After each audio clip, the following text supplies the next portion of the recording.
Eu sou a Rafaela Ferreira, apresentadora do Pode Gerar, o podcast da clínica ProGerar, que fala sobre reprodução humana.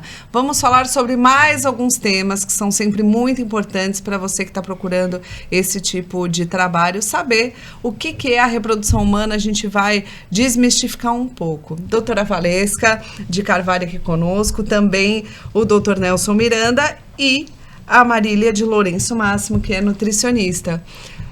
Muito importante a gente explicar, doutora Valesca, que existe uma idade máxima para a mulher ser mãe, como a gente falava, assim, pela natureza, mas também, caso essa mulher queira adiar um pouquinho a gravidez, existe o congelamento de óvulos. Seria a preservação da fertilidade, né?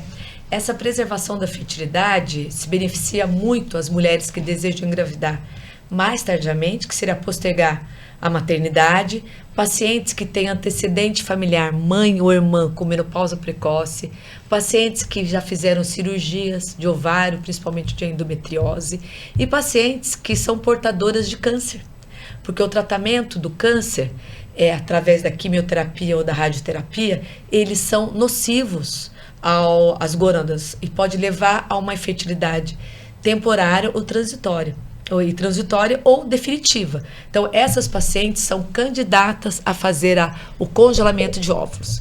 E uma coisa super importante de falar, que seria assim, quanto mais jovem for a mulher para fazer o congelamento e maior o número de óvulos, maior a taxa de gravidez. A idade ideal seria antes de 35 anos, por quê? Os óvulos da mulher têm a idade dela. E a partir de 35 anos ocorre uma queda de 50% da fertilidade. E também, por exemplo, uma mulher de 32 anos, se ela congelar 5 óvulos, ela tem uma taxa de gravidez no futuro de 25%. Agora, se ela congelar de 15 a 20, já muda para 80%. Então, existe uma idade ideal e um número ideal. Uma mulher de 31 a 35 anos, o número ideal seria de 11 a 15 óvulos. De 35 a 38 seria de 15 a 20 óvulos.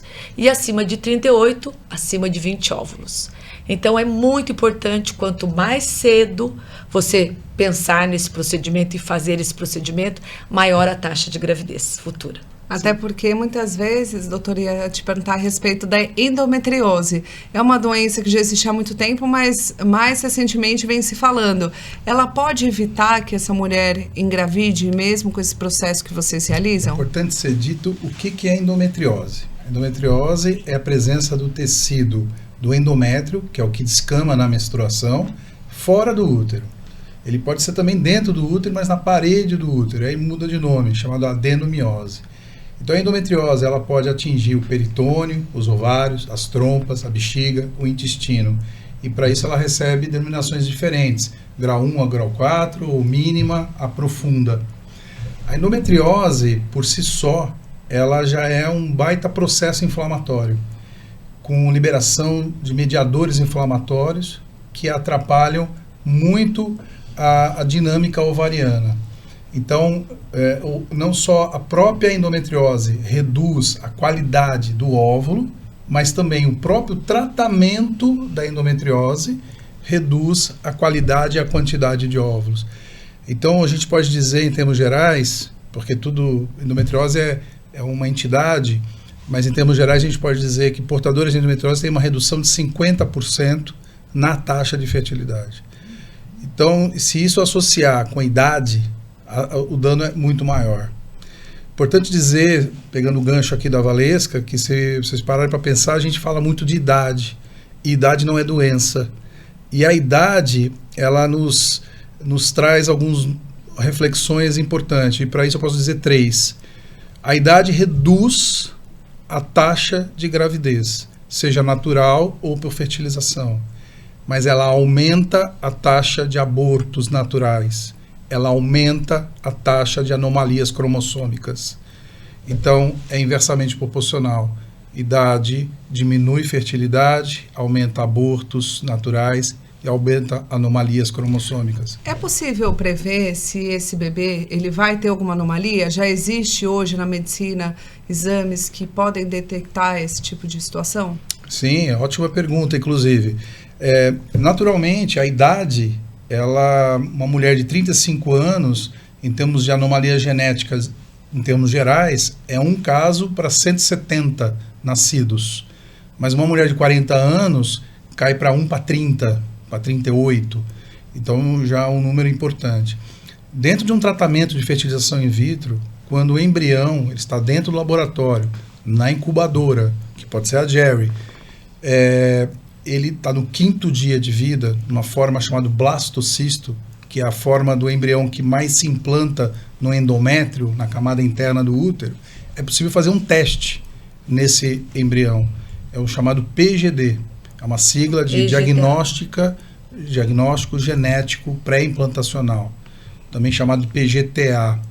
Esse teste é você retirar um pequeno fragmento desse embrião, enviar para um laboratório de genética, e esse laboratório de genética enviar um laudo, que pode ser entre 24 e 15 dias depois, mostrando o sexo desse embrião e mostrando qual é a questão genética dele, se está tudo 100% perfeito ou se tem alguma anomalia genética. Aqueles embriões que constam como anomalias genéticas, tipo síndrome de Down, Norton, Edwards, Patal, eles são descartados, porque o risco de gravidez com anomalia e de abortos é muito elevado. Então, esse exame ele é 100%, praticamente 100% de eficácia, e ele é uma garantia para esse casal que está tentando engravidar, mas também não quer uma criança especial. Algo que numa gravidez ajuda, né? normal não você não tem como. E até aproveitando para falar da questão nutricional, a gente falou bastante em outros episódios da alimentação, mas é fundamental que as pessoas saibam que precisam de uma orientação, que não basta você ir lá na farmácia de manipulação ou na gôndola da farmácia e comprar o que acha que vai ser necessário para ter uma gravidez saudável ou para, de repente, ter um filho saudável. Sim, exatamente. Não resolve, né? Inclusive, nós nutricionistas, a gente até tem muita cautela com isso, né? Porque, primeiro, através do atendimento nutricional, a gente precisa saber qual é a ingestão alimentar daqueles nutrientes que aquele paciente precisa. A partir daí, fazer exames de vitaminas no sangue, né? Para saber o que precisa, se precisa e se precisar, o quanto precisa, né? E a partir daí, montar aquela prescrição individualizada. Então, o que a nossa vizinha utiliza não serve pra gente, nem em termos de alimentação e nem também em suplementação. E aproveitando, ao longo da fertilização, a gente precisa ter esse acompanhamento muito de perto, porque é muito comum as pacientes chegarem com uma sacola de suplementação e algumas coisas são contraindicadas de serem mantidas na fase de coleta dos óvulos e dos espermatozoides e também na fase de transferência desse embrião. Tem nutrientes que a gente precisa retirar, porque talvez ele é antioxidante demais, ele é anti-inflamatório demais, fitoterápico não pode ser mantido nesse momento. Então, esse manejo tem que ser muito de perto para que não atrapalhe o tratamento também. Exatamente, é muito importante saber de todas essas questões. Então, o trabalho tem que ser um conjunto, né? São vários profissionais com um único propósito.